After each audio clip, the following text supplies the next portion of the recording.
All right. Hello, and welcome back to Real Seekers. I'm your host, Dale, the Real Seeker.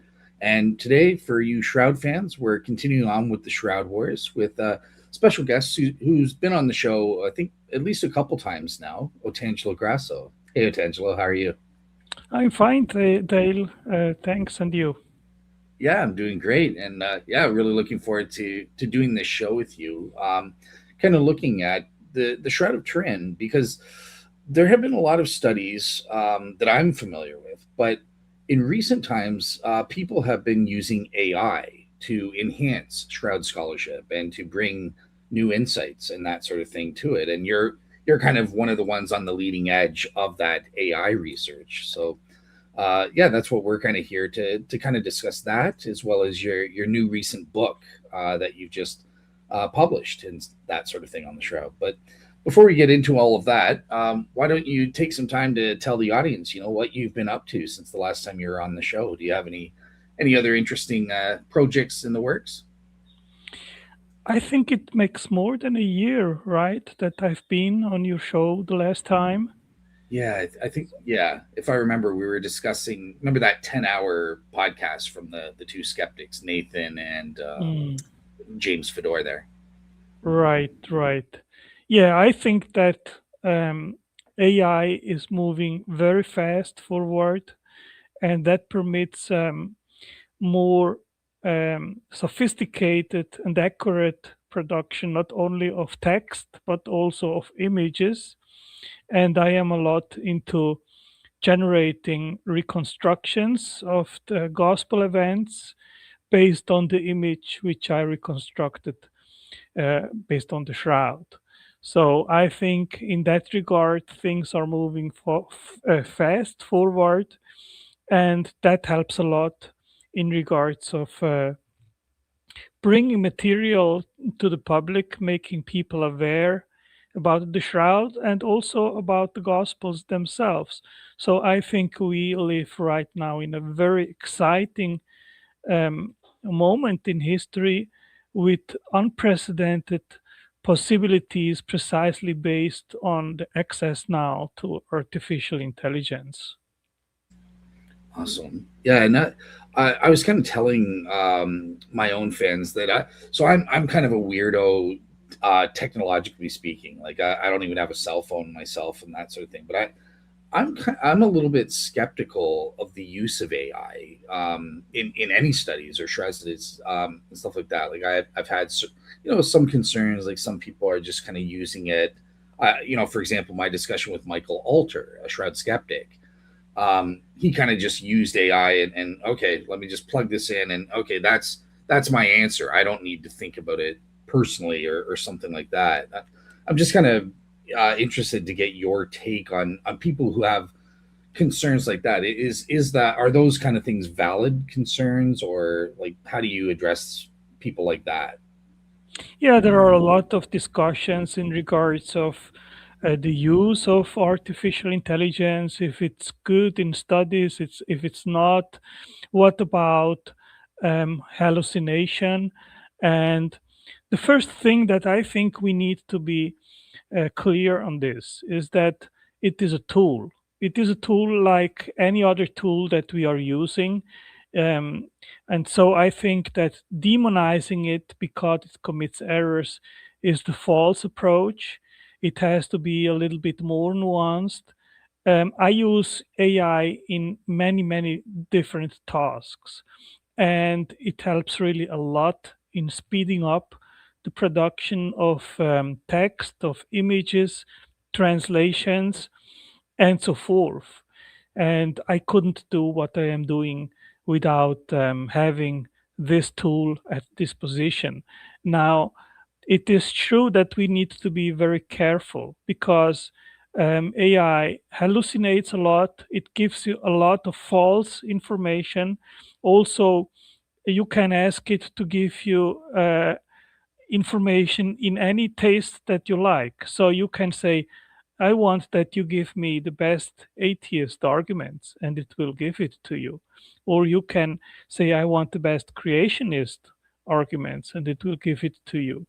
So it has no personal will or identity to tell you this is wrong or this is right, uh, and so forth. So um, it is very much how you use it. And there are very, very sophisticated ways to use AI to get superb results.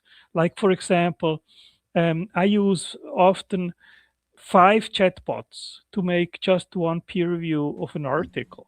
And then I ask one chatbot to check the peer review of the other chatbot. And I can compare one against the other and get the best results. And I mean, it is really depending a lot about how sophisticated that your input is. The better you know to handle the tool, the better results you get.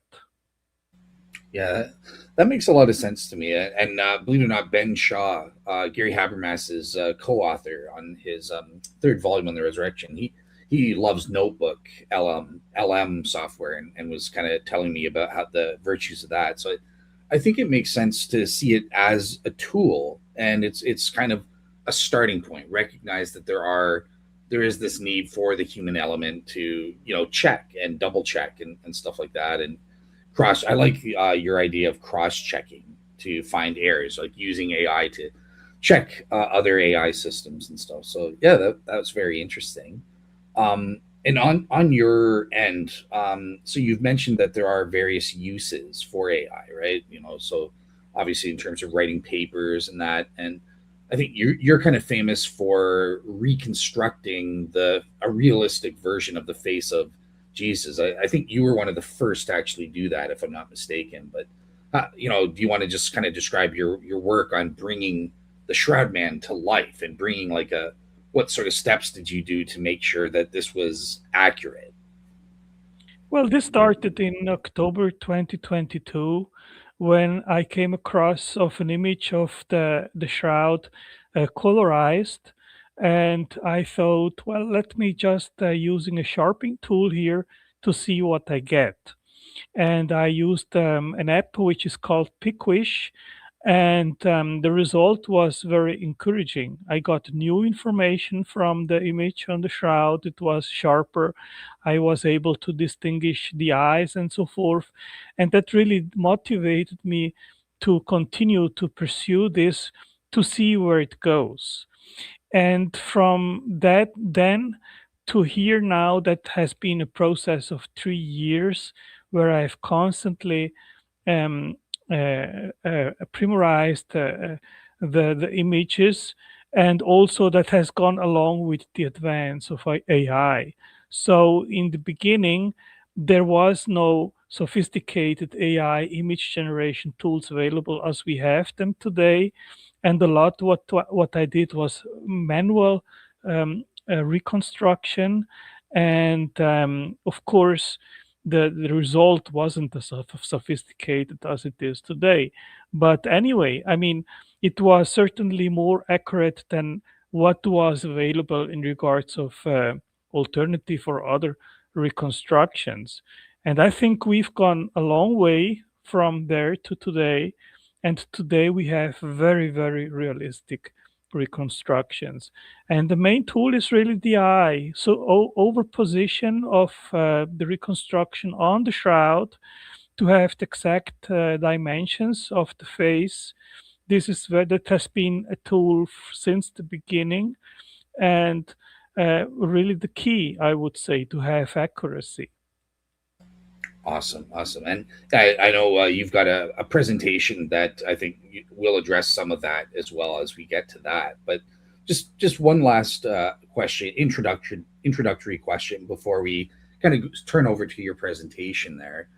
I'm kind of wondering, have you personally seen any false uses or applications of AI to the shroud? Like, has there been any conclusions or things that people are claiming based on AI in the shroud that it's just no, this is absurd, like this is a bad use kind of thing? Well, what I still see a lot is people making claims to have discovered things on the shroud which are new based on AI, which I am very skeptical about. So I think that the basic investigation is very advanced. What we can know about the shroud um, will only be overturned or advanced once another scientific investigation like the STIRP in 1978 will be permitted by the Catholic Church. Then we will be able to make new measurements and using more advanced scientific tools to get new information. One which really needs that, I would say, is the radiocarbon dating, which was made in 1988. That has still a lot of open questions, and we have no conclusive answer to um, the heterogeneity of the results of that radiocarbon dating and how it came to that. Um, what results does another part of the shroud give us if we take a sample from another place and it would be radiocarbon dated? What would we get? Of course, that would be invasive because you would need to take away another part from another corner or from the middle from the shroud, and I guess this will not be allowed by the Catholic Church. But there are other non-invasive possibilities to investigate further. So I think until this comes to the table and this is done, whatever comes up from people claiming, "Oh, I used AI, I have really a new revolutionary discovery here," I would be very skeptic with that. Fair enough. Fair enough. And I know after you complete your presentation, I'll probably ask you because a couple of fans did have some specific things they wanted me to ask you about. So yeah, we can come to the audience questions at the end. But all right. So with that said, yeah, let's go ahead and turn over to your presentation. You have prepared some slides here, I guess, based on your new book, which you used AI to help you to write there. So yeah, over to you and your presentation and audience. As Otangelo makes his presentation, if you have questions, just put it in the chat and I'll raise them when it's appropriate. Yeah, just let me. No worries.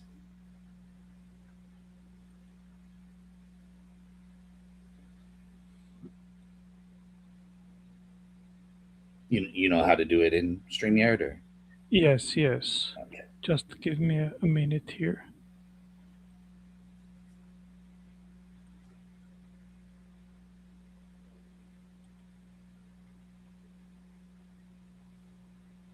But yeah, as you're bringing that up, just in terms of the accuracy of AI, I think it is getting better. In my experience in terms of shroud research was with the skeptic Michael Alter.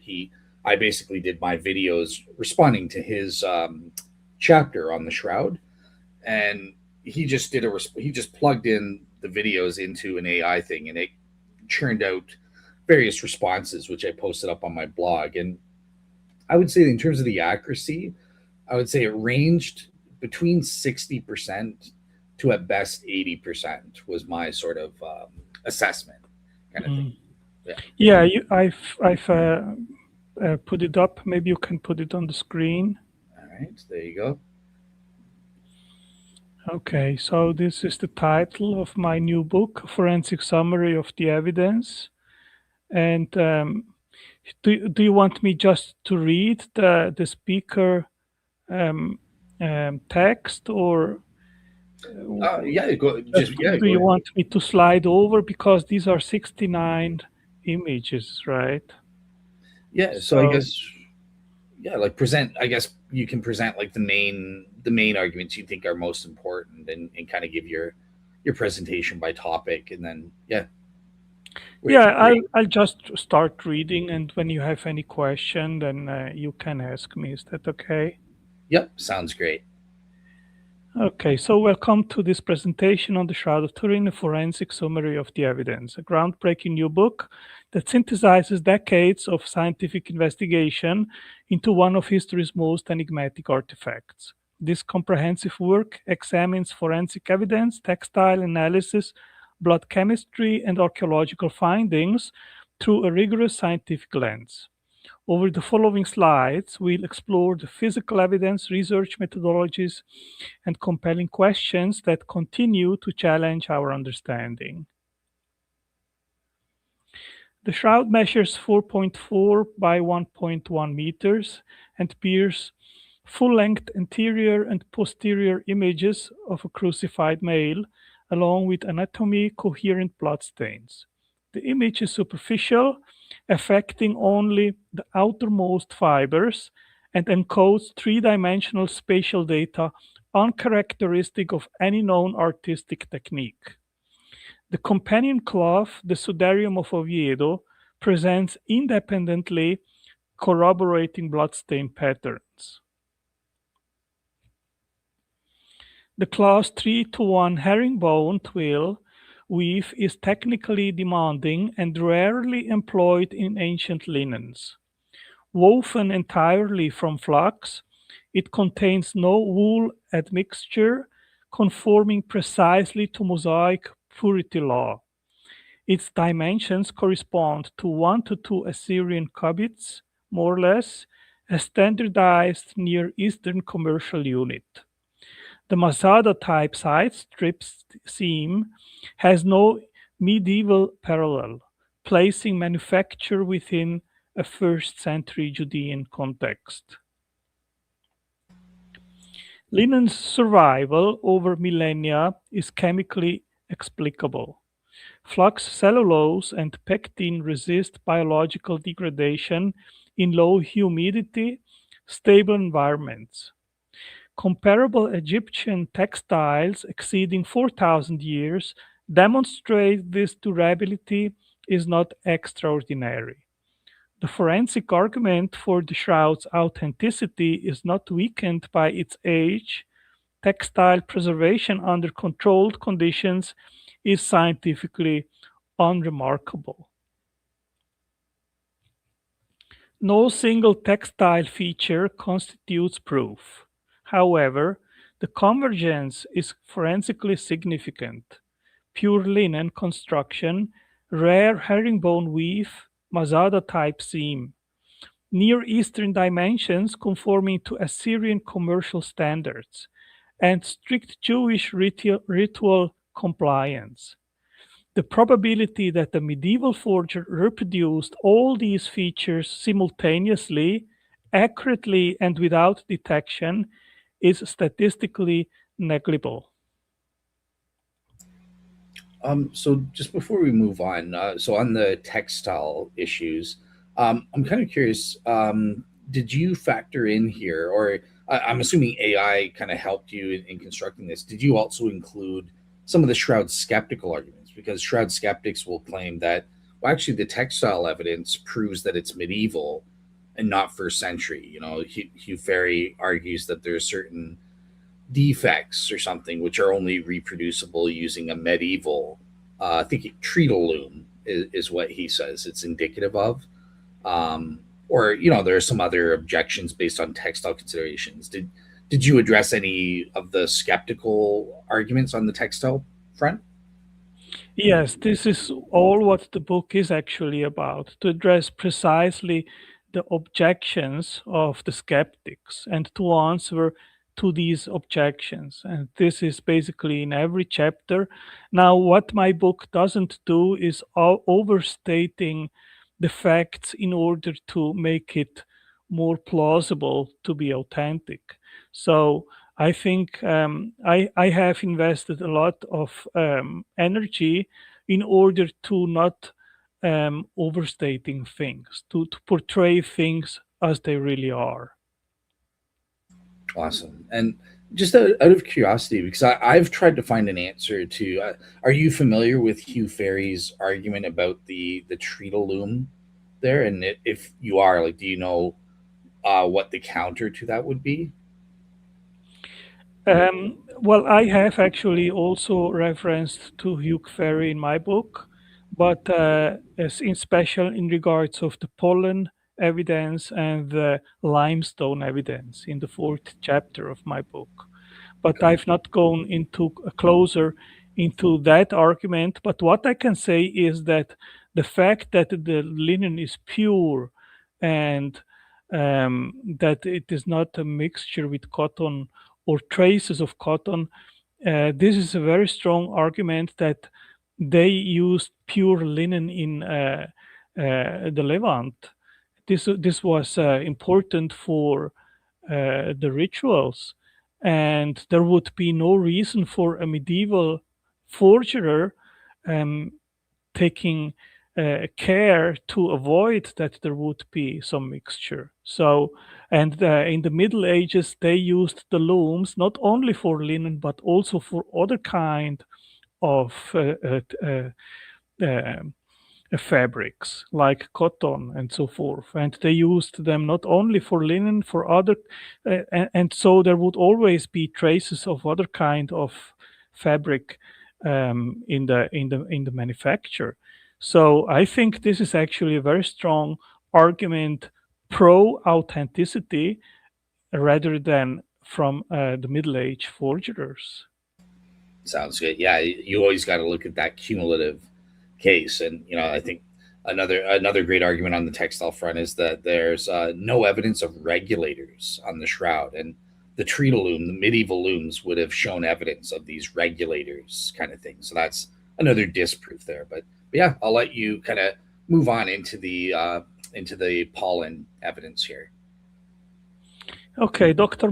Max Fry's adhesive tape samples identified pollen species endemic to the Jerusalem region, southern Israel, and the Sinai, absent from northern or western Europe. Aloes and myrrh residues are consistent with first century Jewish burial practice. Stirp surface analysis identified travertine aragonite characteristic of Jerusalem limestone concentrated at the foot region, a geographic signature inconsistent with medieval European fabrication. Ultraviolet photography reveals serum halos surrounding blood stains, a phenomenon reproducible only when clotted blood transfers from a body surface to cloth, not through direct application. Hemoglobin, albumin, and porphyrins are identified on individual linen fibers.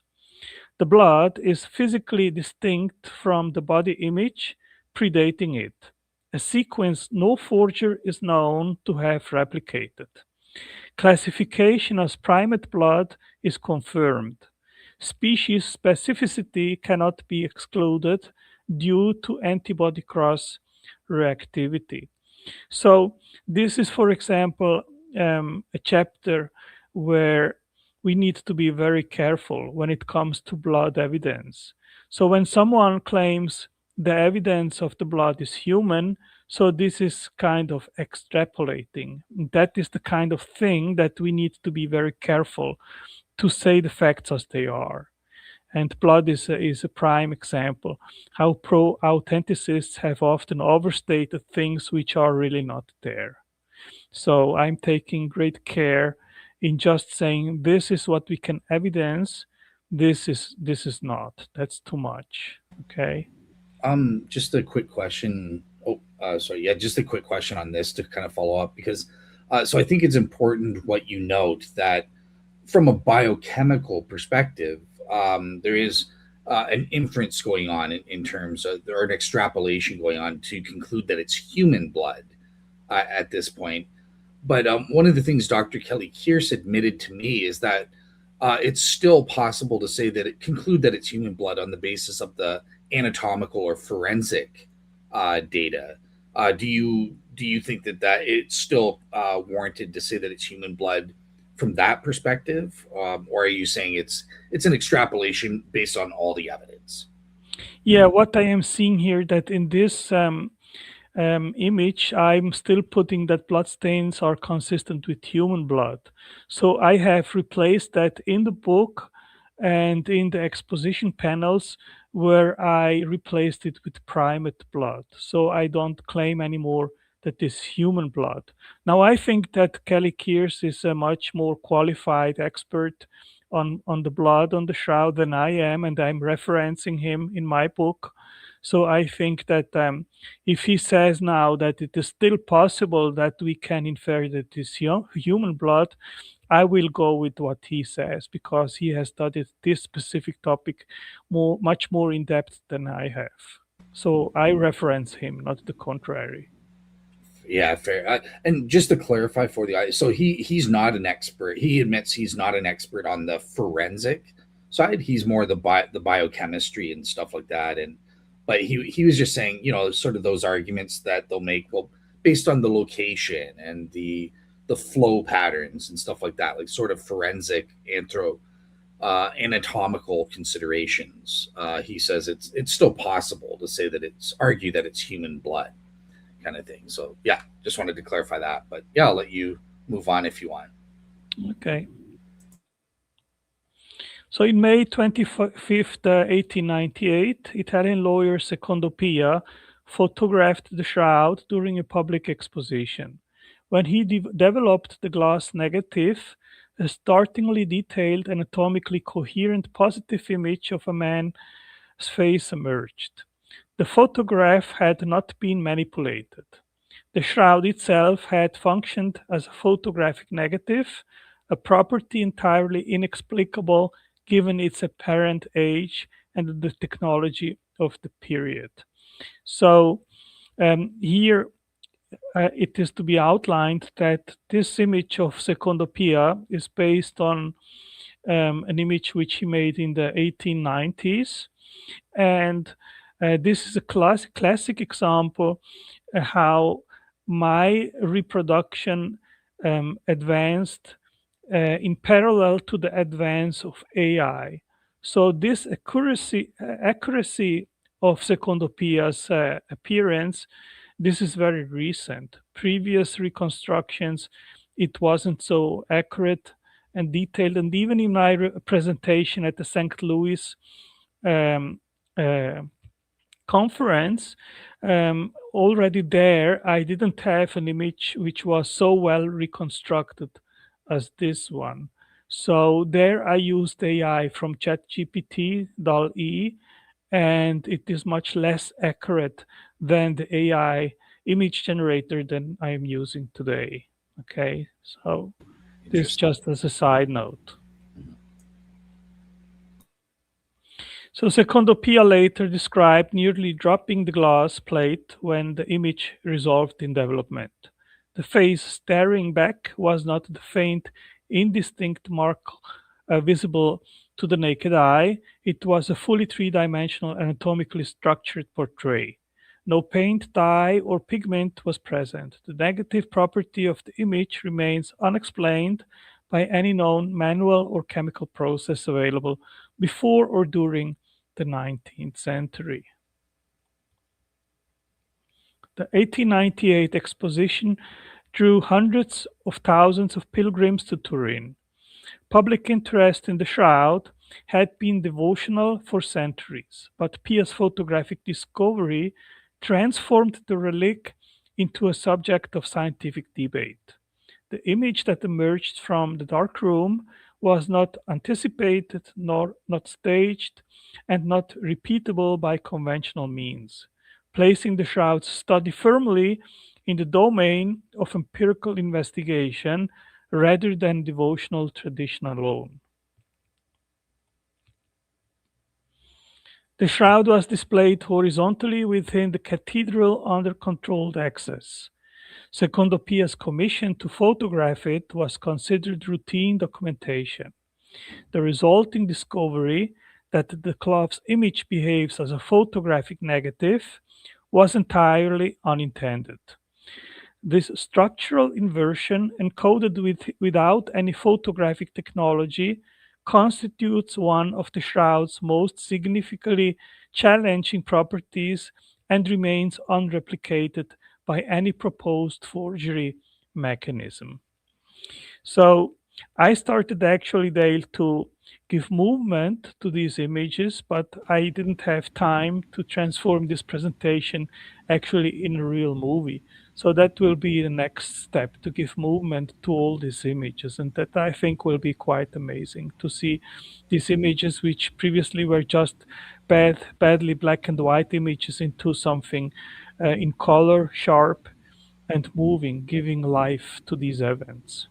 There's an interesting question just in terms of maybe potential limits of AI. So I've seen, and yeah, I think it's interesting when people use AI to bring like historical figures to life, where they move like a portrait, and then they bring it to life and they move their head and stuff like that. I'm just kind of curious: are there limits to the use of producing moving images with AI? Like, can you just make them blink and move their head side to side, or are we at the point where we can make them like a movie if we wanted to? I guess. Yeah, very recently there has been the publishing of a movie about the founding fathers of the United States, 1776.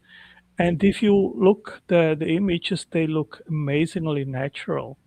And I think that very, very soon we will have really fully 2 hour AI produced movies. And I'm looking forward really to work to give some kind of contribution eventually to make a gospel movie. This is my end goal, let's say, to see this happening. A reconstruction of the gospel event uh, using AI and using Christ and how he probably looked like in real life as the main figure.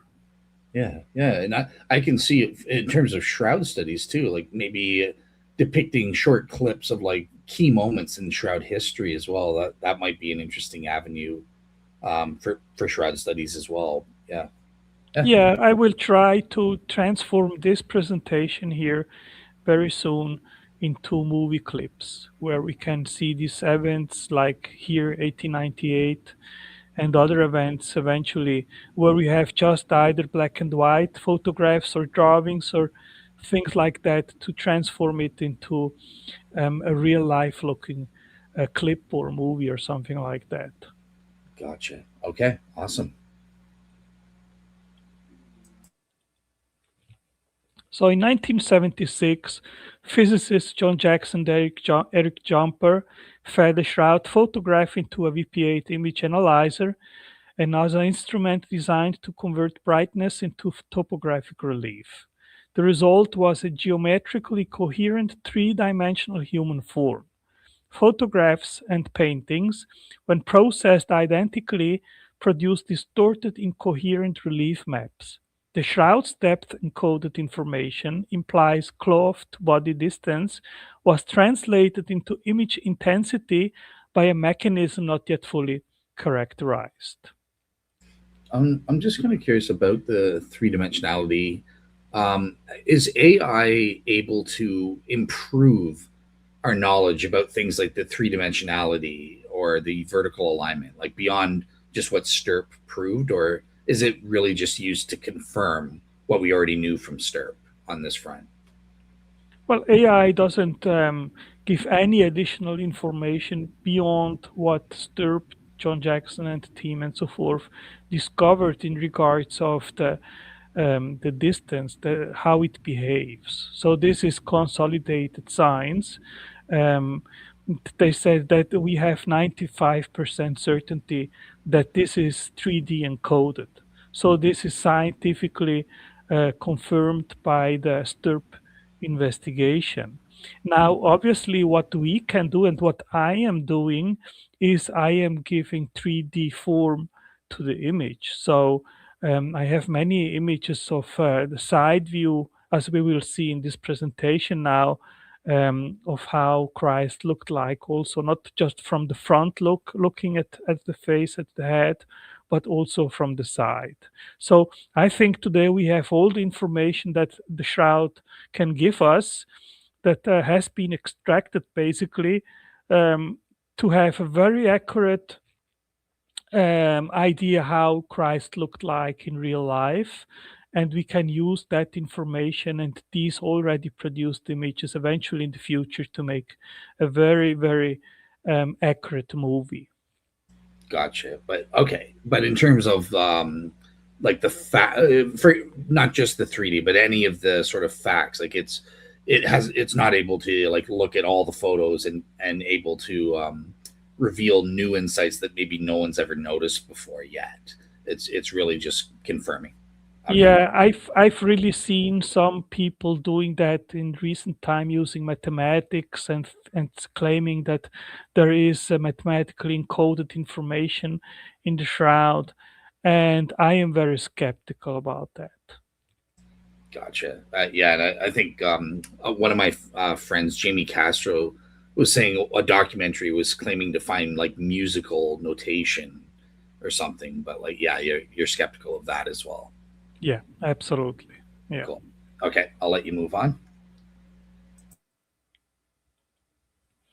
Direct comparison of the shroud negative against photographic enlargements reveals facial detail invisible to the naked eye, a swollen right cheekbone, a braided nose cartilage, and a split lower lip consistent with blunt trauma. These injuries align with forensic injury patterns documented in assault and torture victims. Their presence on a purported medieval forgery would require the forger to possess forensic anatomical knowledge far exceeding the medical understanding of the period. So, this is basically my reconstruction and precisely what I just talked about, how we can extract based on the image on the shroud information to make also side views, as we can see in this image. Forensic facial reconstruction using the shroud's precise measurements yields a male subject with Eastern Mediterranean phenotypic characteristics consistent with first century Judean populations. Facial asymmetry, trauma swelling on the right cheek, and orbital bruising are anatomically coherent with documented blunt force injury. The reconstruction is interpretive. It translates dimensional data from the cloth into a plausible living physiognomy, not a theological portrait. I'm just before you move on. I'm sorry, I don't want to interrupt this person, but I'm just kind of curious about you mentioned interpretive reconstruction. Like, I'm kind of wondering what assumptions might go in here because, so for example, I know one of the main objections against the shroud is that the shroud man's face is too narrow, and Barry Schwartz has explained that this is just a trick, right? It's based on, how they think the face is too narrow. Now, is when you're constructing this shroud man, is that taking into account that actually the face isn't too narrow, or is it just kind of saying based on what it sees with the shroud and therefore making the face narrow? Well, I think this is honestly saying a speculation because the quest how was the linen cloth put upon the body? In what position was it exactly at the moment that the radiation took place? That is something which I have gone into depth to understand this, and it is one maybe of the most difficult questions to answer. And also the claim, which I've seen many times by skeptics, that if you put a linen cloth upon a body and then flat it out, then you have a lot of distortion, and it is much wider than what we see on the shroud. Now, I think this isn't actually an argument against the authenticity of the shroud, but it improves the enigma. How was it possible to have an anatomically consistent image um, on the shroud based on the fact that it is imprinted on linen? So I think that the conclusion that can be drawn based on investigations from several people, starting with Vignon and then with John Jackson and others, which have investigated this, what is most likely it is that the cloth wasn't 100% flat lined out. So I don't. There are some images where they show that the shroud was completely flat below and over the body, and then the radiation took place. I don't think this is the case. I think that the shroud, the cloth was very close to the body, and it was curved, and then the radiation was perpendicular towards the shroud, towards the linen. And I think it is unsubstantiated to claim that the face would be wider. So I don't know where they come up with this claim. Fair enough. Interesting. Okay, cool. Yeah, thank you so much.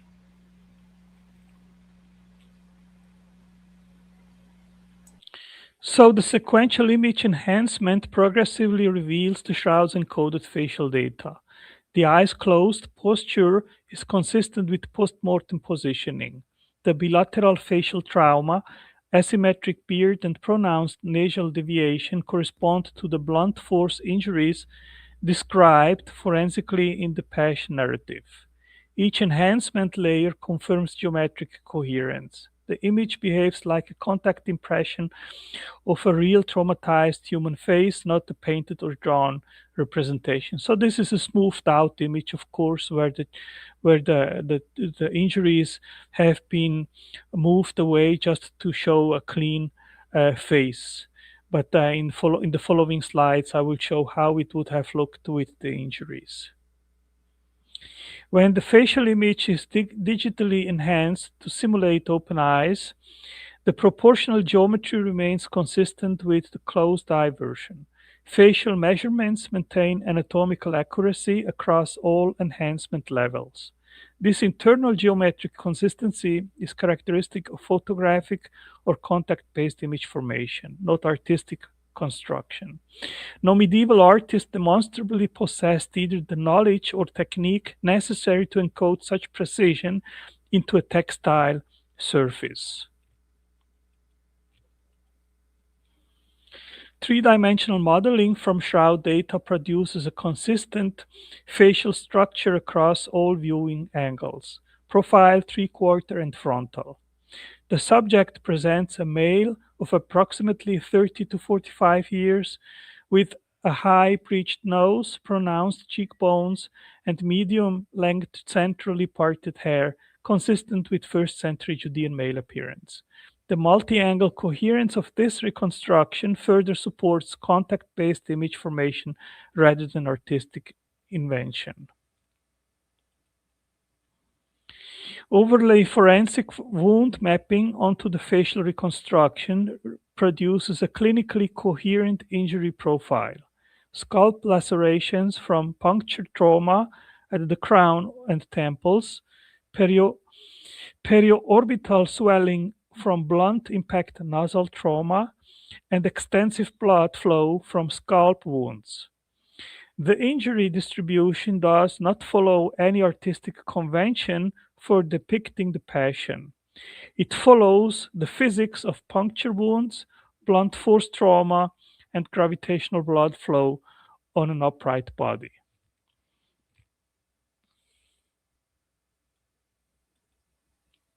The shroud's facial image presents a swollen right cheek consistent with lateral blow, a deviated nasal tip consistent with blunt nasal trauma, and dried blood rivulets following gravitational patterns from forehead lacerations.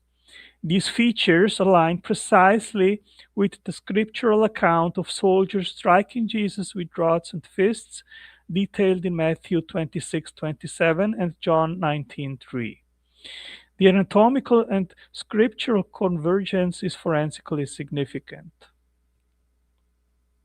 I'm just kind of curious. Just a quick question on this. Are you, you know, obviously the Shroud skeptics will claim that this is all just some medieval artistic artwork and stuff like that, but you're mentioning such anatomical details, like even the swelling around the eye. Do you know of any medieval artwork that goes into such anatomical detail in depicting the wounds of Christ? No, inclusively in my book, I show the artwork from France in the 14th century, And the difference to the shroud image is just immense. There is no comparison whatsoever.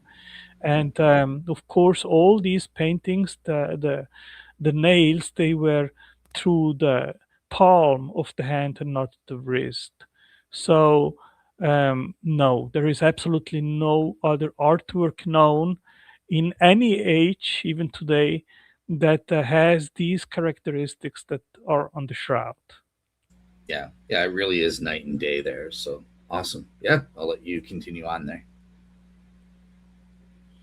So Roman scourging with the flagrum, a multi-tailed whip embedded with metal balls and bone fragments, produced distinctive dumbbell-shaped lesion patterns. The shroud records over 370 such marks distributed across the dorsal and ventral surfaces in patterns consistent with blows from two directions, indicating two soldiers of different heights striking simultaneously. This injury distribution is anatomically and forensically precise, exceeding any known medieval artistic convention for depicting scourging. The flagrum's twin metal balls, or hooked bone fragments, created distinctive paired entry wounds identifiable on the shroud's dorsal image. Forensic mapping identifies approximately 120 discrete strike patterns, significantly exceeding the 39 lash limitation prescribed by Hebrew law, confirming Roman rather than Jewish legal procedure. The strike distribution across shoulders, back, buttocks, and thighs is consistent with the victim being tied to a post in a bent forward posture. Just a quick question on that one because and sorry, I keep playing devil's advocate. I hope you don't mind. But I'm just kind of curious. You know that skeptics like Hugh Ferry have questioned this flagrum and said that we don't really know what an ancient Roman flagrum looked like. Like these replicas are based on the shroud itself. So yeah, like do you have a response for someone like Hugh Ferry who would say it doesn't really matter? We can't prove it matches a flagrum.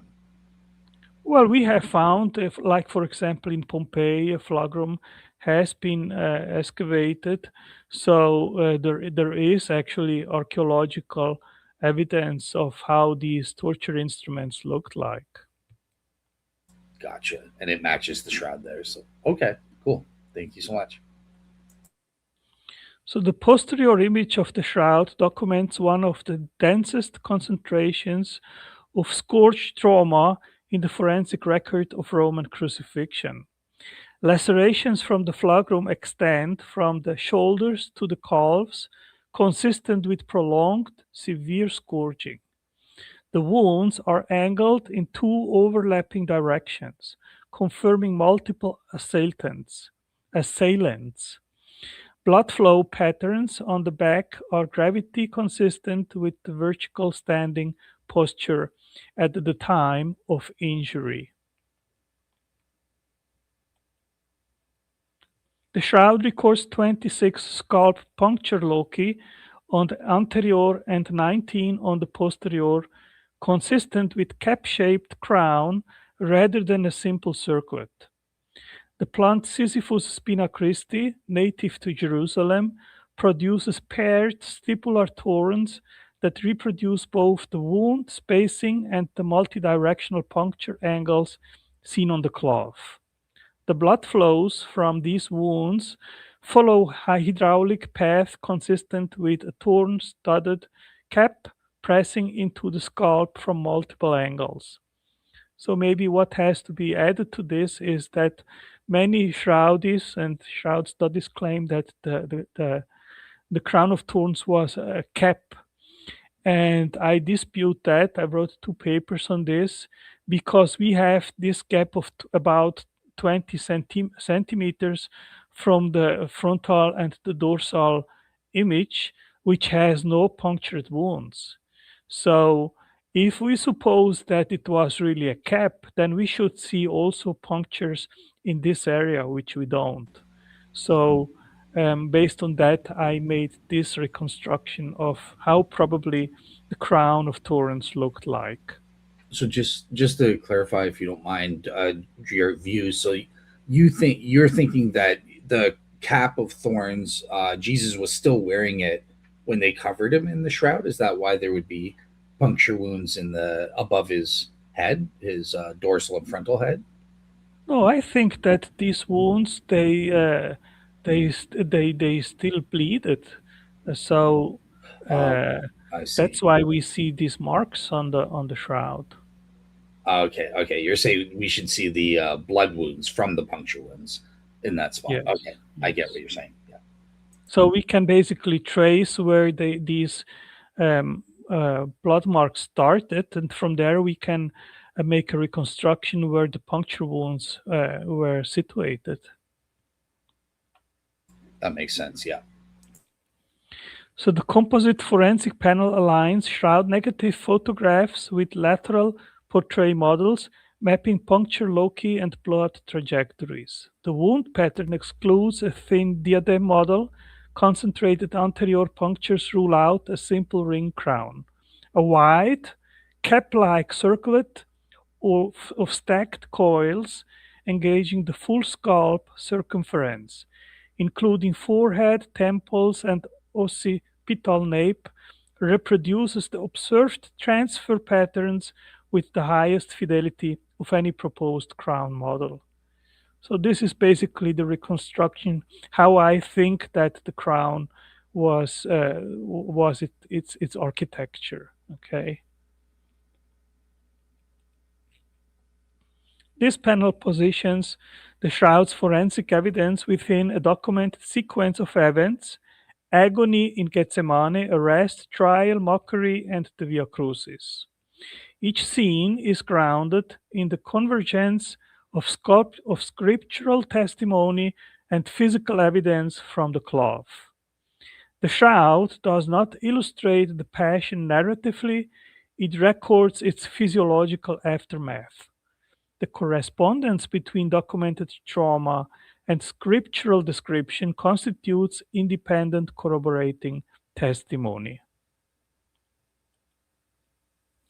The Gospel of Luke documents hematidrosis, blood-tinged sweat, during Jesus' prayer in Gethsemane, a physiological response to extreme psychological stress documented in medical literature.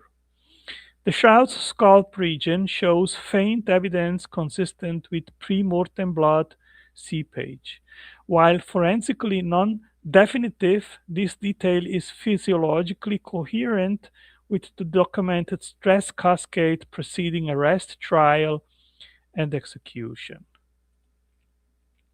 The arrest sequence is forensically significant primarily for what follows. The clock begins on a specific sequence of documented physical traumas. From Gethsemane to Golgotha, the timeline spans approximately 12 to 15 hours. The shroud's wound distribution, scourging crown of thorns, carrying trauma, crucifixion, is consistent with the continuous escalating trauma sequence inflicted within that documented time frame, not isolated independent injuries. The Sanhedrin trial produced the first documented physical assaults, blows to the face and head consistent with the facial trauma recorded on the shroud. The timing is forensically irrelevant. Blunt facial trauma inflicted at this stage would have produced the swelling and periorbital bruising visible on the cloth by the time of death. The injury sequence is temporally coherent with the described events. The crown of thorns was applied during the mockery by Roman soldiers, an event for which the shroud provides forensic corroboration through its distinctive cap-shaped scalp wound distribution. The reed scepter struck the crown repeatedly, driving thorns deeper into the scalp. Blood flow patterns from these wounds show evidence of rebleeding consistent with repeated mechanical trauma to already wounded tissue, not a single episode of crown placement. By the time Jesus appeared before Pilate, forensic reconstruction indicates he had already sustained blunt facial trauma, flagrum lacerations across the full dorsal surface, and penetrating scalp wounds from the torn crown. The progressive physiological compromise from these injuries, blood loss, hypovolemic shock initiation, pain mediated cardiovascular stress, had already begun the cascade that would contribute to unusually rapid death on the cross. Can I? I guess I'll ask. So I've seen one, at least one skeptic. He's not an expert, but one skeptic kind of objected that if the shroud man is real and Jesus had received all those scourge wounds, he would have bled out, like he would have died from blood loss immediately. So like he couldn't have survived with that level of scourge wounds. Have you ever seen that objection, or do you know a response to an objection like that? Well, I've actually even seen some images on Facebook where people show the back of Jesus completely open, showing the bones and complete carnage. And I think, and they base what they believe happened at this level with Isaiah 53. And I think this is just overstated. It is an exaggeration. And of course, the Romans, they were experts. They knew exactly how to inflict the pain and the wounds in order to not let the victim die. And they were very careful not to permit this to happen, because if that would happen before the victim was crucified, then they would have been punished for not having inflicted the punishment in the correct way. So, no, I think that they knew exactly the limit in order that the victim could still carry the patibulum to the cross and then be crucified. Yeah, yeah, makes sense. Again, this is what they did, right? These were full time executioners. That was their job. So yeah, well said. So the shroud records distinctive abrasion patterns across both scapular regions, consistent with the heavy beam bearing down on lacerated, already traumatized skin. These compressed contusions differ morphologically from the flagrum marks, indicating a separate mechanical injury source. The weight of the patibulum, estimated about 30 to 60 kilograms, pressing onto open scourge wounds would have caused severe pain and accelerated blood loss, requiring Simon of Cyrene's documented intervention. Archaeological mapping confirms the proximity of Golgotha and the tomb of Joseph of Arimathea, both located outside the first century city walls in a former limestone quarry consistent with the Gospel accounts. The topography, rock cut tomb architecture, and urban boundary evidence align with the Passion narrative's geographic details. The contextual precision is forensically significant. The events described are consistent with documented first century Jerusalemite practice and geography. So maybe a quick note to these images. I made a second series of Shroud exposition panels, and when I came to panel 11, it was about reconstructing Golgotha and the quarry, how it is described in the Gospels. And the thing is that there is actually no real and precise reconstruction of Golgotha and the quarry. And I think this is pretty surprising, because we are talking here about eventually the most important geographical site of Christianity. And if you look up the images that you see on the web, all that you see are very imprecise, superficial, and some blatantly false or wrong images of the geographical and topographical site. So I tried to get closer to having something which was would be more accurate, and I came across this floor plan of a book which was published in 1994 by Gibson and Taylor, and there we can see actually how geographically the quarry and Golgotha looked like.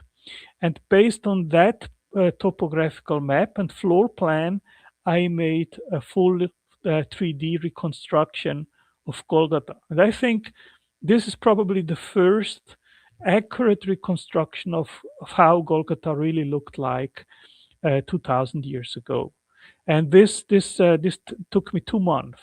So this it was very difficult to reconstruct this, and I had to restart after I was almost finished over a week of work or so. I had to restart from zero because I saw that it was wrong, and AI didn't help me at all. So I had to take all the level information of the plateaus and terraces of the quarry, and then from there reconstruct how that probably looked like. So this was quite investigative work. Wow, that's awesome. Yeah, I was about to ask, like, was it AI that did this? But you already answered. No, this took painstaking work, manual work, I guess you could say. But yeah, it's amazing. So, and just so the audience knows, Otangelo gave me permission to post up his slides on my blog. So in the YouTube video description, click on the link to my blog, and you can access his slides here to get a bigger look at his work. Yeah, and something else. Anyone that is interested to make presentations on the Shroud can contact me, and I dispose the PowerPoint presentation so people can do this. And also the exposition panels, they are available for anyone that is interested in making Shroud expositions. So aerial imagery of the traditional Golgotha site reveals a rocky promontory adjacent to rock-cut tomb chambers, precisely the garden setting described in John 1941. The geological continuity between the Church of the Holy Sepulchre excavations and the surrounding quarry confirms this area was outside the city walls in the first century. The burial's proximity to the crucifixion site is consistent with the urgency imposed by the approaching Sabbath.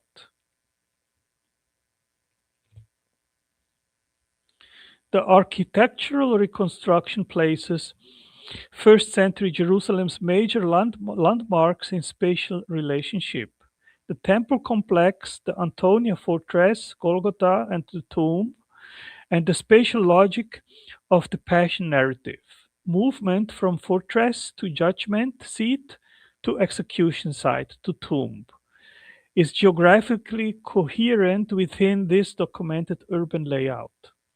The distances involved are forensically relevant to the timeline of trauma accumulation and the rapid post-mortem burial. Roman execution protocol required condemned prisoners to carry the patibulum through public thoroughfares to the execution site, a deliberate act of public deterrence. The route from the Antonia fortress to Golgotha would have been approximately 600 meters. Given the man of the Shroud's documented physical state, by this point, severe hypovolemia, open dorsal lacerations, and crown punctures, the documented collapses requiring Simon's intervention are physiologically expected. So maybe a quick note here that there are basically two competing sides of the trajectory of Via Dolorosa. One is Antonia Fortress, which is a more recent hypothesis And the other, which I think probably is more accurate, is from uh, the other side. I forgot the name now. It's from the palace of I forgot the name now. Anyway, No problem. We do have an audience question for you if you want me to throw it in now, because I'm not sure if it was relevant to what you were teaching or not. But so Dave Paulman, I don't know if you know. Do you know Dave Paulman there from Faith Because of Reason, Otangelo? no, I don't. But it was from uh, I forgot it, from Herodes' palace nearby. There was also the place where Pilate had his residence, Hmm. and it is more likely that the trajectory was from that place to the crucifixion to Golgotha, and not from Antonia. Just to clarify that. Awesome. Okay, so Dave Paulman, he's a fellow Christian, and he was asking when you were talking about this issue here of reconstructing the site. He says, "What does Otangelo think of Jack Angstrike?" So, I guess in general, but also I don't know if you've interacted. Does Jack say anything about the shroud in this regards in terms of what you're teaching? No, I've never seen him saying anything which would be really relevant or objections. I mean, I know that he's an atheist. I've interacted with him on several occasions, but I don't recall that he has brought up any kind of important objection to the authenticity of the shroud. Gotcha. Okay. All right. Fair enough. I'll let you continue on then. The Genat gate provided egress from the city toward the traditional crucifixion site. The tomb of Joseph of Arimathea lies within 200 meters of Golgotha, consistent with the Gospel's description of a nearby garden tomb. This proximity made burial before Sabbath onset feasible within the available time window. The geographic and temporal logistics of the burial narrative are consistent with documented first-century Jerusalemite topography and practice. Just to clarify here, it is not 200 meters distance from Golgotha to the tomb, but about 40 meters. So this is wrong here in the yeah. It's about 40 meters. It's a short walk actually, and I've done it at the Sepulchre Church. I've been there 4 years ago, and it's the places they are quite close one from the other. Hmm. The shroud records nail wounds at the wrists, specifically at the distal space between carpal bones, not the palms.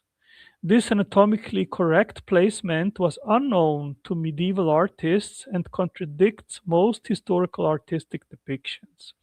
Medical testing confirms that palm nails cannot support body weight without tearing through soft tissue, while wrist placement through the distal space engages bone and ligament sufficient to sustain a crucified body. The wound location is forensically definitive. Yeah, so this is a very classical and traditional pro shroud authenticity argument. And I think it is very powerful. In my book, as I mentioned before, I show images of artists, how they depicted the crucifixion scene in the 14th century. I show images from 1330 and 1340, and it can be very clearly seen. They all placed nails in the palm of the hand, not the wrist, as on the shroud.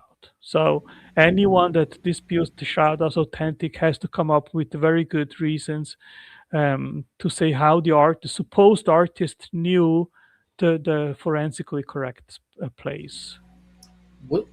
Just a question on this. So, I know that skeptics will point out, look, we only have depicted on the shroud the exit wound and that sort of thing. So, And I see that even in your depiction that the nail is sort of angled upwards in that.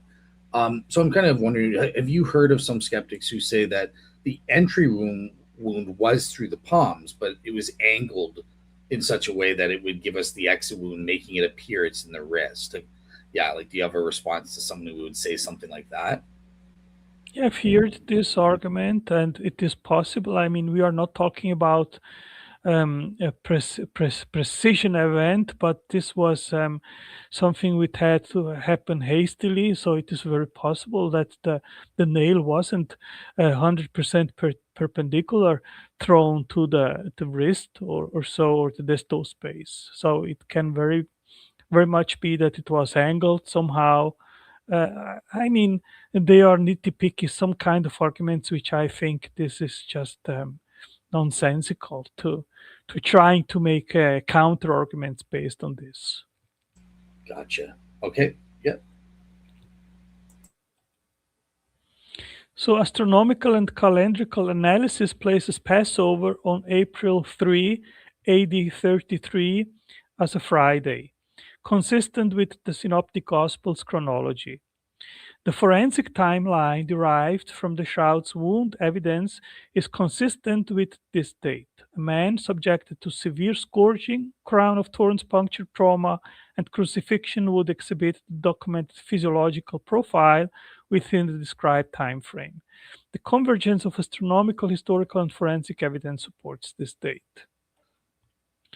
Forensic and medical analysis indicates death resulted from a multifactorial physiological collapse, not a single mechanism. Severe hypovolemia from scourging, dehydration, traumatic asphyxia from crucifixion positioning, and possible cardiac tamponade from the spear would collectively overwhelm circulatory function. The unusually rapid death, approximately 6 hours versus the day sometimes required, is consistent with the level of pre crucifixion trauma documented on the shroud. So maybe an addendum here that it wasn't usual that the condemned to crucifixion were also scourged.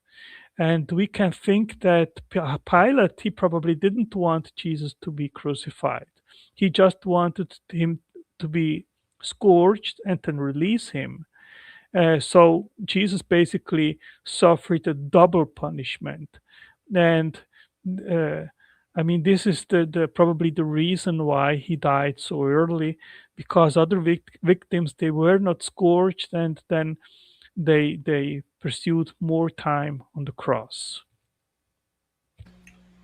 It's not necessarily shroud related, but I'm just sort of curious on your view because I know some experts disagree. Medical experts disagree about how Jesus would have died on the cross. Like they, some disagree with kind of the traditional asphyxiation model.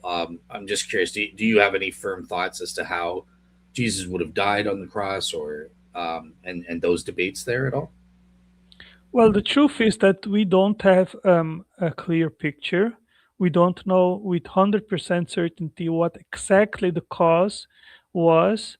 There are some hypotheses that it was by cardiac tamponade, but based on the image reconstructions that I made, the spear wound entered between the fifth and sixth rib on the right side. So the tamponade would have had to blown the membrane of the heart through all the chest to the right side, a very big expansion, which then would have been hit by the spear and then let the blood and water out from the chest.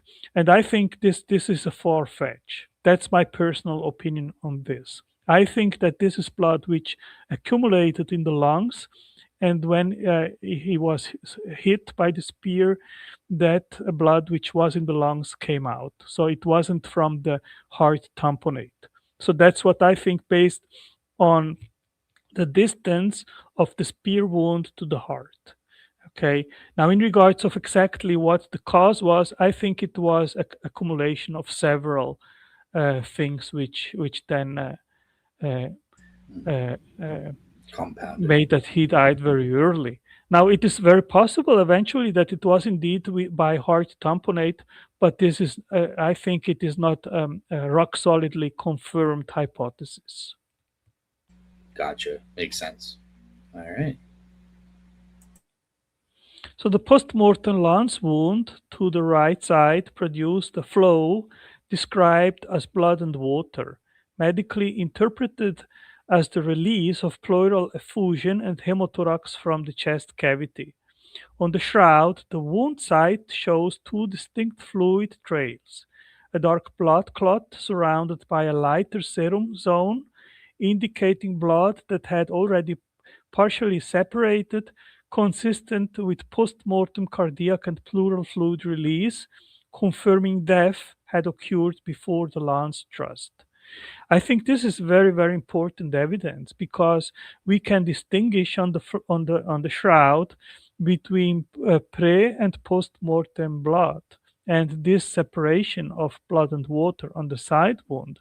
And the question, of course, to those which are skeptics in regards of the authenticity is, I mean, how did the forger think about all these details? Where did he get this kind of blood mixed with water from? How did he know about these medical conditions? How did he know about the distinction between where he had to put the pre-mortem blood and the post-mortem blood?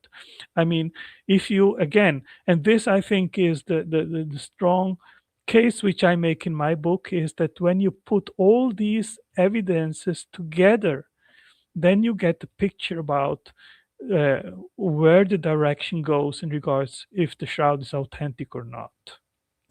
And do you mind just visually pointing out for the audience who may not be aware, like where the different types of fluid are, kind of thing? Where do we see that the blood versus the water like substance?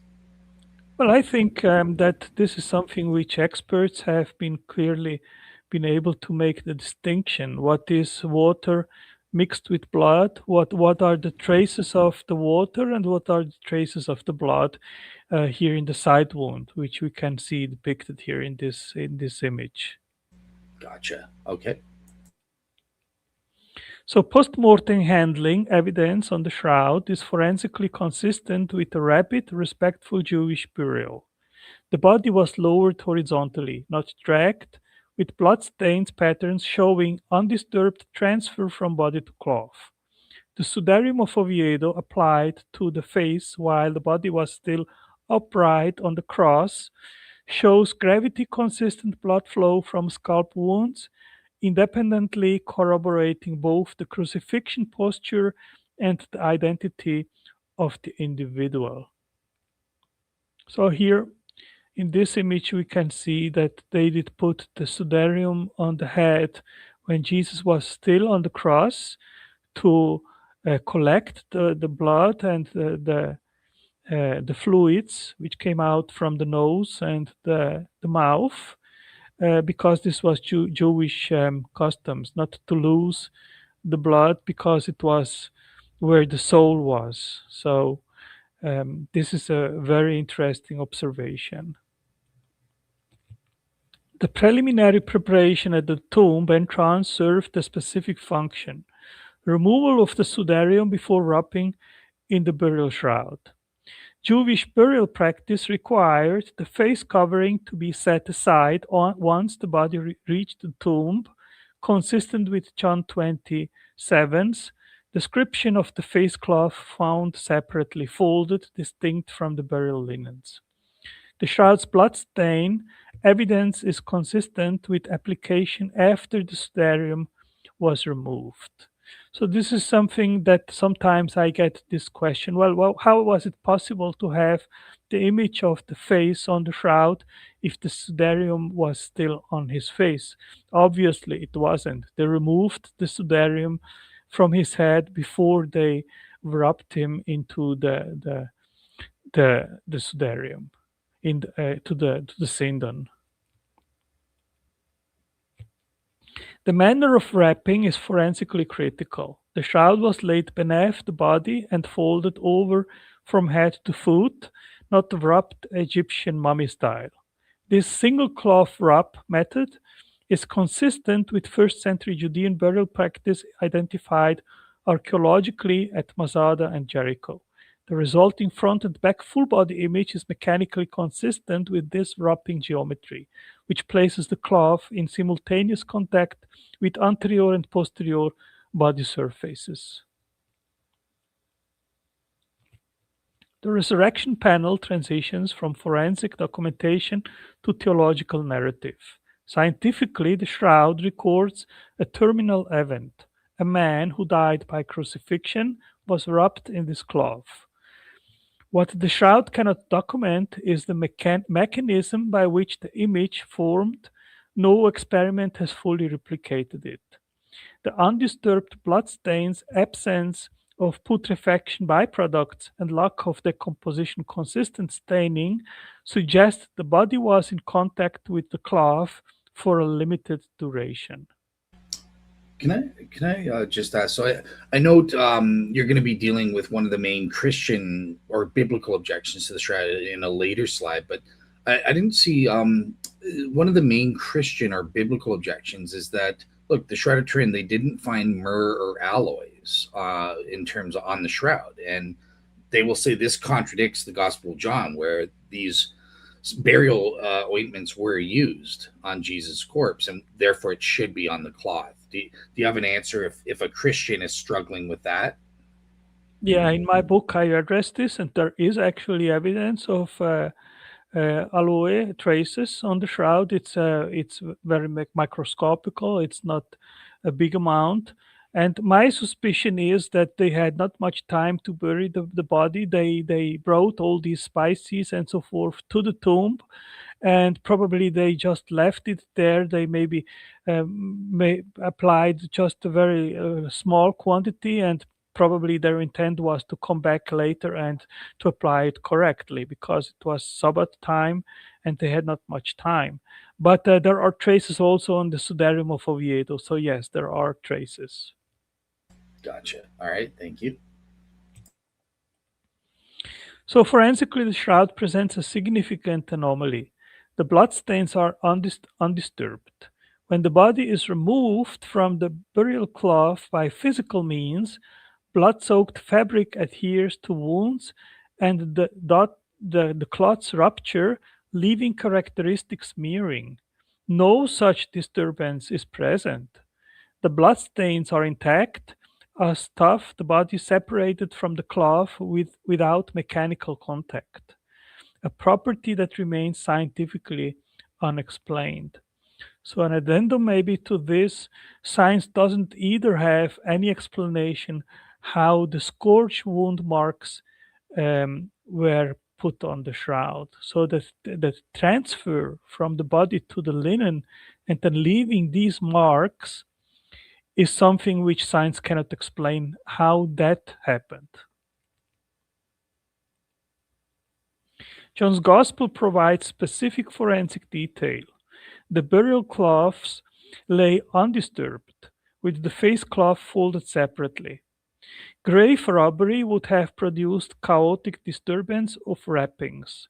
Staged removal would have required unwrapping while preserving bloodstain integrity. Forensically implausible.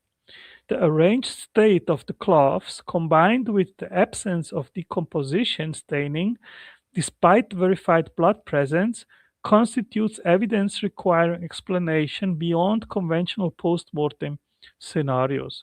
So this is precisely the reason why the two apostles, when they saw the cloths, they saw and believed. So what was it? Because the wrappings, they were closed, and so the body disappeared and they had no explanation. So that was very powerful evidence that they immediately believed that Jesus resurrected. The Greek term otonia in John's Gospel refers to the primary body linens, the large shroud used for burial wrapping, while sudarion designates the separate face cloth. This linguistic distinction precisely mirrors the physical evidence. Two distinct cloths, the Shroud of Turin and the Sudarium of Oviedo, with independently confirmed matching bloodstain chemistry, AB blood type, and facial geometry. The textual and physical evidence are mutually consistent. So an addendum here may be that the shroud and the Otonia, the stipes, they together they are the Otonia, and the Sudarium is separate. Okay, so we are talking about three different kind of cloths. This is something which there is always and some kind of um, confusion which people make when they read the synoptic gospels and then they read the gospel of John, and then they don't understand actually what cloths that we are talking about. So this panel here makes a clear distinction here and clarifies that we are talking about three kinds of cloths. The stone's removal is theologically interpreted as revelation rather than exit. Well, The so reason, yeah, sorry to interrupt. Could we just want to ask a couple questions on the last slide that I think are yeah, important. So the first one is so in terms of we have the head cloth, the Sudarium of Oviedo. We have the main shroud cloth. But even then, there needs to be a third or more cloths, and you're saying it's these binding strips and that sort of thing is what would right, explain it. Now, yes. I'm just curious. Do we have the so we have the Sudarium, we have the shroud. Have the Othanya burial wrapping strips, have they been preserved in your view, or are they just lost? I think they are lost. I've never heard that someone has them or keeps them. Okay. Do you know Yes, why? maybe it's important to clarify that the body of Jesus was in rigor mortis, and since he was for several hours on the cross, so that means that his arms they had probably the tendency to remain in the position as it was on the cross. So they had the arms they had to be bound together to bring them into the position, and probably binding strips had to be used also in other parts of the body to just to put it into position. Okay, I guess I would just ask, like, do you know why would they preserve the early Christians and disciples preserve the shroud and the headcloth and throw away the binding strips? Like, is that plausible for the first century context? Would you say, or I have no answer to that question. I have no idea. fair enough? Probably they thought just that these strips are unrelevant. So Yeah, irrelevant. Okay, and the last question I have on this one. So some Christians may point to the raising of Lazarus, and they'll point out and say, "Well, it looks like they're saying, look, his body and his hands and feet are bound with linen strips, and it was covered with a shroud cloth, but and then it says, and his face was wrapped with a cloth, implying that this he was still wearing a sudarium afterwards. So like they're pointing out, I guess they're saying, are there different types of ways the Jews would have buried? Like Lazarus looks like he is different. It looks like he has a separate head sudarium, and they kept that on his head. They didn't take that off and then wrap him in one giant cloth. So like, how would you deal with a Christian pointing to Lazarus and saying it doesn't fit the shroud model? well, I would say that probably was not just one kind of way to bury someone. There were probably varying different practices, and with Lazarus, it was just a little bit different. Yeah, fair enough. Fair enough. Awesome. Thank you so much. So the stone's removal is theologically interpreted as revelation rather than exit. The risen body had already departed. Forensically, this is consistent with the shroud evidence. No exit mechanism consistent with physical removal of the body explains the undisturbed bloodstain pattern. The absence of decomposition markers, the intact clot integrity, and the absence of mechanical disturbance collectively resist explanation by any proposed natural post-mortem scenario. So maybe another important thing that is worth the clarification is that in many tomb images, you see the a round big stone that was on the side of the entrance of the tomb. And I have not made that because it is probably archaeologically inconsistent. So, from about 100 tombs which have been investigated in Jerusalem from that era, maybe five use around entrance stone, and all others they are square, they are small. So the entrance, when we read in the Gospels that the apostle he had to boil down to look inside of the tomb, that indicates that the entrance was probably a small square entrance, maybe 50 centimeters by 50 centimeters, something like that. So most tomb depictions, they are simply wrong. Mary Magdalene's account constitutes the earliest recorded testimony to the resurrection. She is designated the first witness. Forensically, her testimony is significant as independent attestation of the empty tomb, corroborating Peter and John's account. The convergence of multiple independent witnesses to an empty tomb, combined with the shroud's anomalous physical evidence, provides a historically unusual evidentiary context for evaluating the resurrection claim.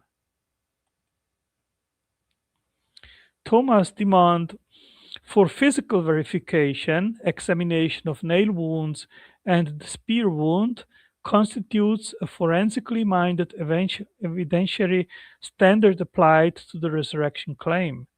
The wounds he was invited to examine correspond precisely to the injury locations documented on the shroud: wrist nail wounds and the right lateral thoracic spear wound.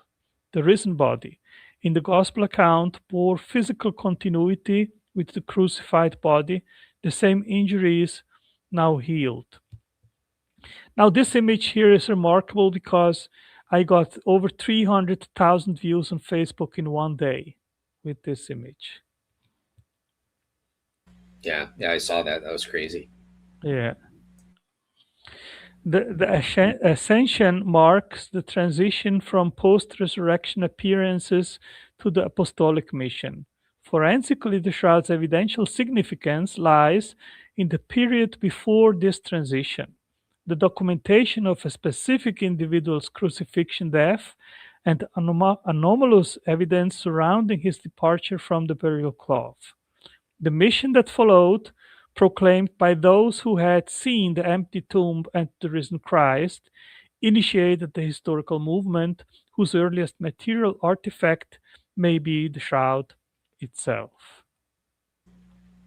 All right. So just I want to bring in, now that we're kind of transitioning to the post biblical period, we do have a question related to AI. You kind of answered this before, but just for James in the audience, he's asking about, quote unquote, Otangelo, question for you. When it comes to AI, have you looked at the strengths of different models in shroud analysis? For example, despite general problems, some models have already contributed to solving problems in physics, maths, protein folding in general, and may provide new research directions. So yeah, did you have anything to say to James there? I think that AI contributes very little to unravel deeper or more of the mysteries in regards of the shroud. I think the main tool that has been used is direct forensic investigation through the STURP team, which was the cornerstone of shroud research. And I think there the big questions have been answered, which is how the image was formed, the blood chemistry, the pollens, the limestone evidence, and all this cumulative evidence. This has already been done. And as I said previously, I think that AI itself contributes very little, maybe uh, basically nothing, into unraveling more mysteries related to the shroud. What it does, it helps us to um, collect the information when we are writing articles on the shroud, and often it delivers to us arguments and evidence, which is more difficult to gather if you don't have AI at your disposal. Gotcha. Perfect. Yeah. Thank you so much for that. And yeah, I'll let you. Now we're getting into the post biblical history of the shroud. So yeah, over to you. Yeah, so proposed historical trajectory traces the cloth from Jerusalem to Edessa, where it may have been preserved as the image of Edessa, to Constantinople in 944 AD, where Byzantine sources begin describing a full body image with bloodstains. Following the 1204 sack of Constantinople, the cloth disappears from Byzantine records and resurfaces in Lille, France in circa 1355 AD. Each transition point correlates with historical documentation of an image bearing cloth. So that maybe as an addendum, the claim that there is no historical track record of the shroud, this is simply not true. I have collected this information, and we have abundant information of the image of Edessa, of the Mandylion. I mean, there is still a debate going on if the image of Edessa is the same of the shroud, or the Mandylion, if it is the same of the shroud. This is an ongoing debate. But besides this, there is other kind of evidence that the shroud existed much earlier than in the 14th century. And I go into this in the book, like physical evidence in form of the Pantocrator, an image from the 6th century, from which is in Mount Sinai, which bears fantastic congruence with the shroud. And I am absolutely convinced that the artist, he used the image on the shroud as a template to make that image. And there is also the solidus coins, which have a bifurcated beard with many similarities to the shroud's image. So the Apgar tradition, it identifies the image of Edessa as a miraculous imprint of Christ's face carried to the city by the apostle Thaddeus. By the 6th century, the image was described as akeropoietos, not made by human hands, a characterization forensically consistent with the shroud's mechanistically unexplained image formation. The tradition places the face-bearing cloth in Edessa centuries before the shroud's documented European appearance. So the remarkable thing here is that back already in these centuries, they talked already about an image which wasn't made by an artist. Post-flood discovery accounts describe a cloth preserved in a wall niche above the city gate, a location consistent with intentional concealment during periods of religious persecution. Contemporary Byzantine sources identify this cloth as the image of Edessa, credited with miraculous protective properties. The long concealment period would explain the gap in continuous documentary evidence between the cloth's departure from Jerusalem and its appearance in Byzantine imperial records.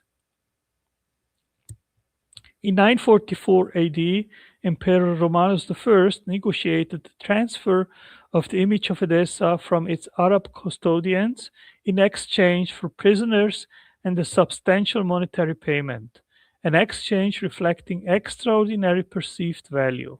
The cloth was received at Constantinople on August 15 with imperial ceremony.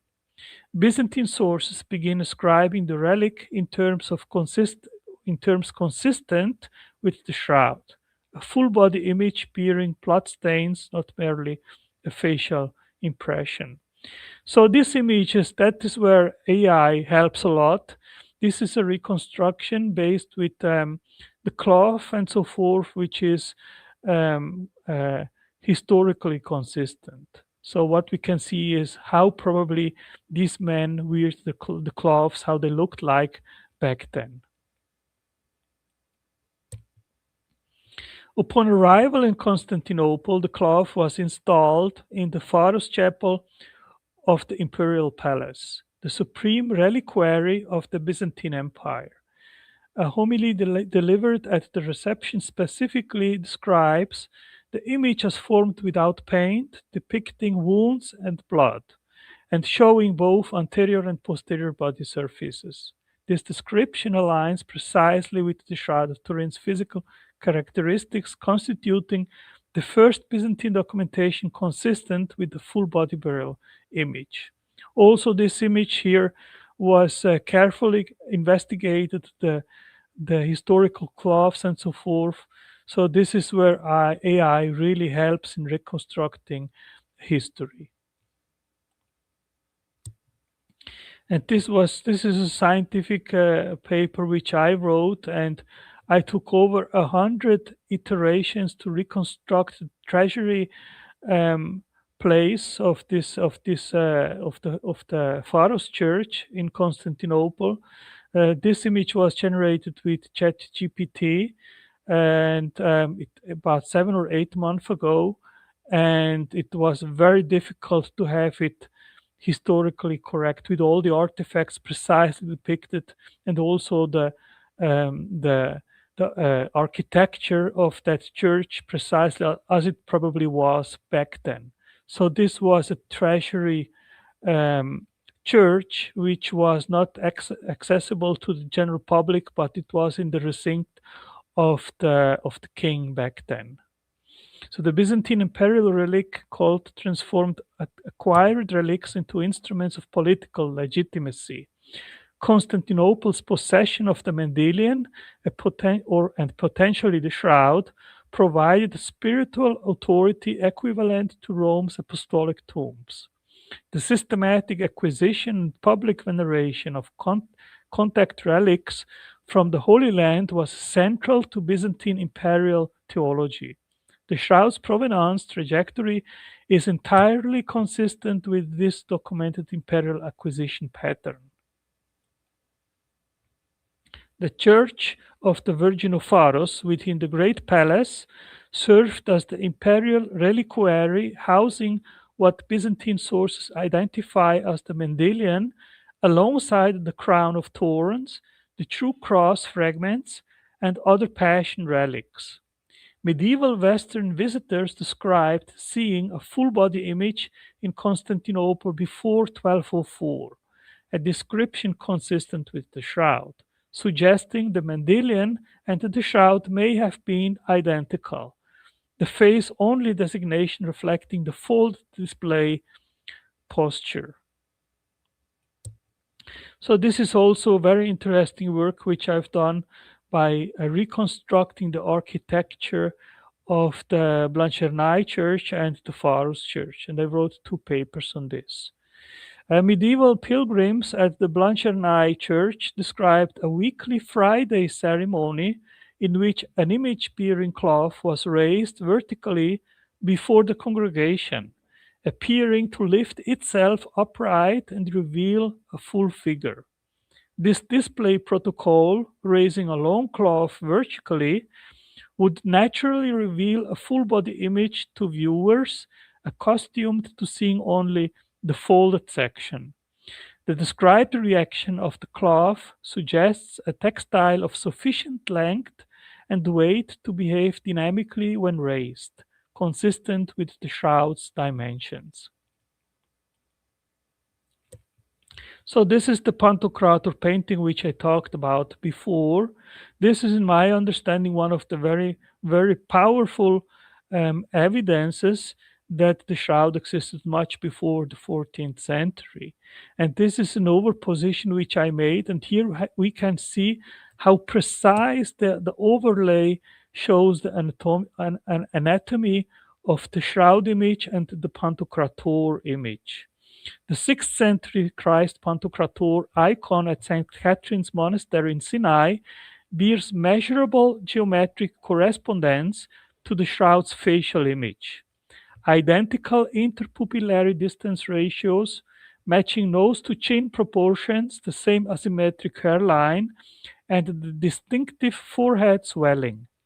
Iconographic analysis indicates the artist worked from a physical model rather than artistic convention, reproducing topographic features that would be invisible to an artist working from imagination or from other paintings. So, something very distinct in this painting is that it is not um, symmetric, it is asymmetric. And this is not something which was normal. Close range comparison reveals specific anatomical anomalies shared between the shroud image and the Pantocrator icon. The inverted tree shape of the forehead, a wound related blood configuration, the raised right eyebrow, the asymmetric beard, and the slightly open mouth. These features are not conventional iconographic choices. They are forensically specific trauma markers. Their accurate reproduction in a 6th century icon implies the artist had access to the shroud or a high fidelity copy. I just want to jump in and ask a quick question here.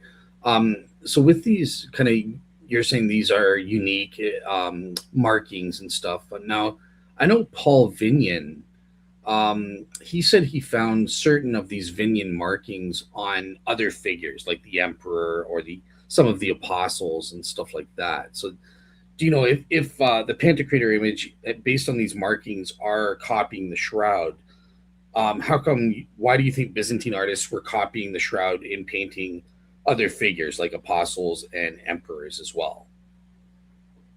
Well, first of all, this image was the prototype which was used to make all the icons in the forthcoming centuries. And the correlation is very clear. And I have actually made a new study on and tried to find and used actually AI to investigate the correlations of the Pantocrator and the Shroud of Turin. And I write about this in my new book, and it is a more advanced um, method, I would say, than Wanger's. Interesting, awesome. Yeah, thank you so much. I'll let you continue. So in 692 AD, Emperor Justinian II replaced the imperial portrait on Byzantine solidus coins with the face of Christ. This Christ image bears specific geometric correspondences to the shroud. An elongated face with high forehead, centrally parted hair, bifurcated beard, downward sloping mustache, and a swollen right cheek, all documented on the shroud. Several Vignon marks, anomalous features unique to the shroud's image, appear on the coin, indicating that die cutter worked from the shroud-derived model.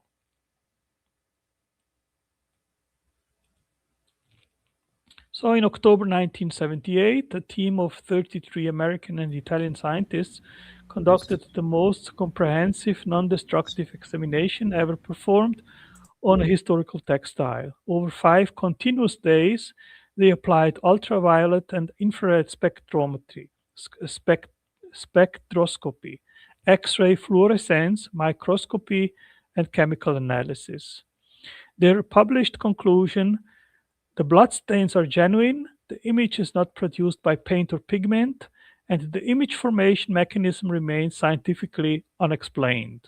No evidence or artistic fabrication was found in over 20 peer reviewed publications. And in Can nine, we? Can I?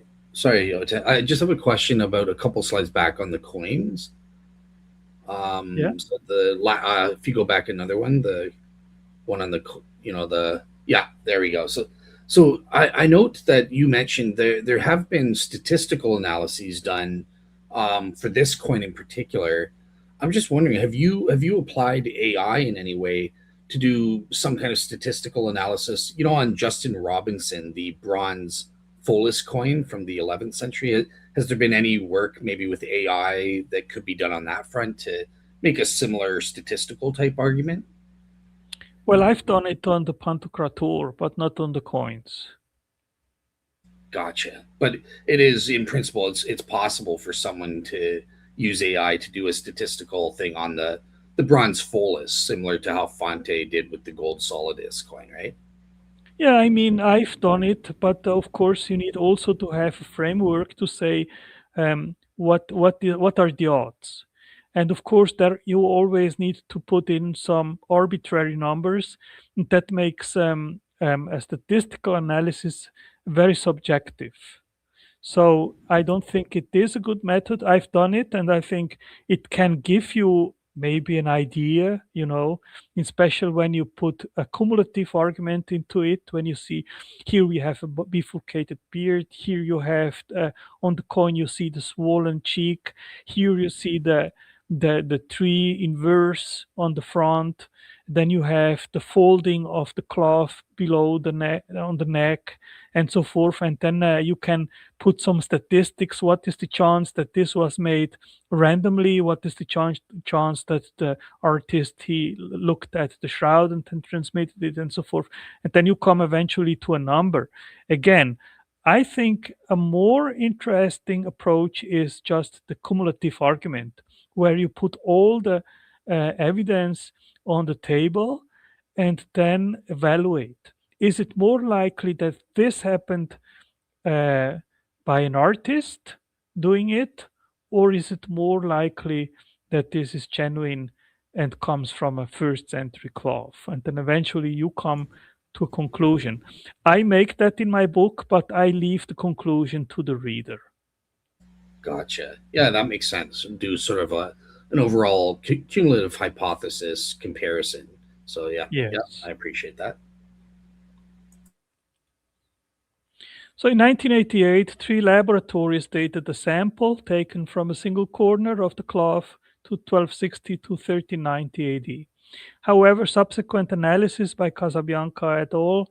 On the previously suppressed raw laboratory data revealed significant interlaboratory inconsistency, statistical anomalies undermining the 99 or the 95% confidence claim, and evidence of sample heterogeneity. The sampled corner had been visibly rewoven and extensively handled.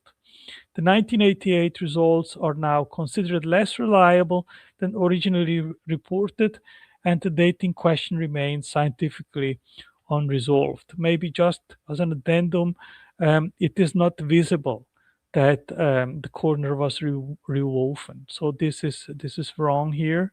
Um, Limberg and others have made carefully investigated the corner, and the French reweaving hypothesis is not corroborated by visible evidence. So I think it is important to make that clear. So the Shroud's image is chemically characterized as oxidized dehydrated cellulose, a yellow-brown discoloration of the primary cell wall's outermost fibers, penetrating less than 200 nanometers. No known artistic technique produces this result. In ultraviolet laser experiments, reproduced partial coloration effects suggesting a brief, intense burst of vacuum ultraviolet radiation could theoretically generate the observed chemistry. No experiment has fully replicated all image characteristics simultaneously. The mechanism remains scientifically open. And I have published a paper where I list all the characteristics which a forger would have to replicate in order to say, here, I have done it. And there are 25 specific characteristics which are unique. And a forgery hypothesis would need to address all these 25 unique characteristics. And this is where most of all the hypotheses of forgery fail. Nobody has been able to reproduce all the 25.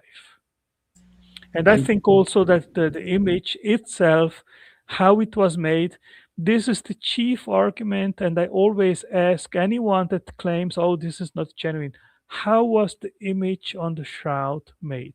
And nobody, of course, can answer this question with certainty. And anyone that comes up with an artistic hypothesis will fall short to explain all the 25 characteristics. Now, we do have a question from James in the audience, kind of related to this, about the radiation hypothesis. So he says thanks, but I think these radiation hypotheses are overstating the claim. There is no model of the image formation. Radiation is a direction, but it begs hand waving explanations. So that's from James there in the audience. Yeah, do you have Well, anything? first of all, we need to admit that nobody has a conclusive answer what exactly the mechanism was which made the image. Okay. But what we can say with certainty is that it isn't an image which was made by paint, by pigments, by dye, by any kind of uh, chemicals. And we know what actually uh, makes the image appear, which is precisely this transformation of binding of bonds from one to two bonds of the cellulose on the surface of the linen. And we don't know even today with the technology that we have at disposition today how we could reproduce this effect. Yeah, yeah, well said. All right, awesome. Yeah, I'll let you continue on there. I think we got a couple more slides left. So, Yeah, so replicating the shroud would require a medieval forger to simultaneously master submicron depth cellulose oxidation, chemistry, photographic negative encoding, accurate three-dimensional VP8 compatible depth mapping, forensically correct crucifixion anatomy unknown to medieval medicine, correct wrist nail placement contradicting all artistic convention, and Masada type textile reconstruction. Luigi Garlaschelli's 2009 attempt reproduced broad morphology only, failing to replicate image depth, fiber chemistry, or three-dimensional encoding. The forgery hypothesis faces insurmountable technical barriers. So maybe interesting to note here is that I had a private email exchange with Garlaschelli, and I even actually invited him to have a public conversation, not even a debate, just a normal conversation about the shroud, and he declined. And he openly admitted that we do not have, he didn't, and nobody that he knows of has the technology, even today, to reproduce to over 25 different characteristics of the shroud image. I just want to point out for a Shroud skeptic who I'm sure is going to see this, Ragnar.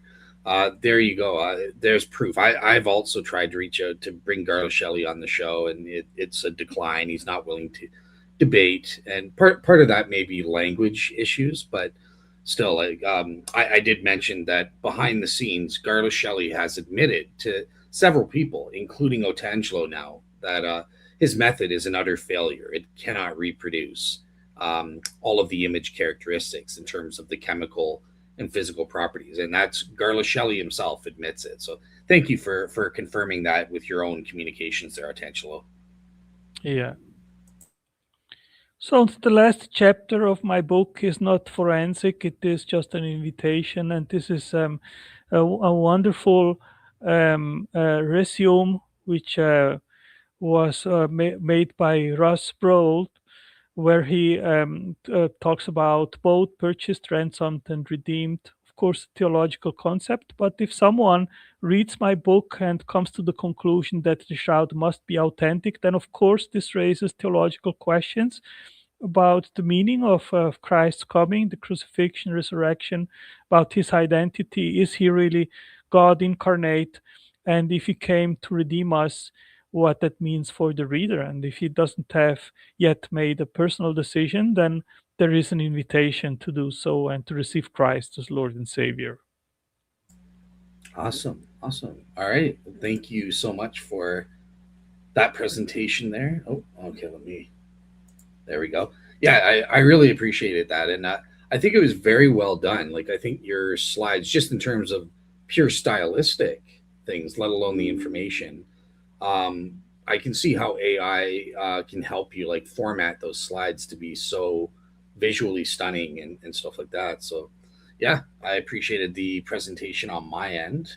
Um, I do see James just responded to in answer to your question. He is agreeing with your answer on the radiation models, but he just thinks, well, that goes back to saying why it's important to use AI to help us brainstorm new solutions and create models and stuff like that, just as it is in. Well, I have actually done that, and I based my um, uh, possible hypothesis or answer to the image formation. I came up with a deep UV light radiation, which builds on what Paolo Di Lazzaro came up with in his investigation in his 2012, I think, paper on radiation, which he experimented over 5 years or so. And in my paper, I just advance on this and I elaborate also a testable hypothesis for this deep UV radiation hypothesis. So yes, and I use AI to do that. And my investigation was, my input question to AI was, give me the best possible explanation what could have created this image. And I did this based on my investigation of 25 characteristics of the shroud. So first, I investigated. There are maybe 3 or 4 different lists out there which have been compiled by Giulio Fanti and others, and also John Jackson, about the characteristics of the image, and I have elaborated a known list of 25 characteristics, and based on that, I fed AI and I said, provide me the best possible scientific explanation for the image formation. And it came up with deep UV light. It has to be longer um, radiation because otherwise it would burn the cloth, and in a very specific band range in order it would have to be fine tuned. So the force of radiation must be in a very specific range, because if it is a shorter um, range, then it would burn the cloth, and if it would be um, longer range, then it wouldn't leave any image. It wouldn't change the bonds from 1 to 2 cellulose bonds. So it wouldn't affect chemically the cloth. So this is a very astonishing image for anyone that researches and studies this. The outcome or the result is just astonishing.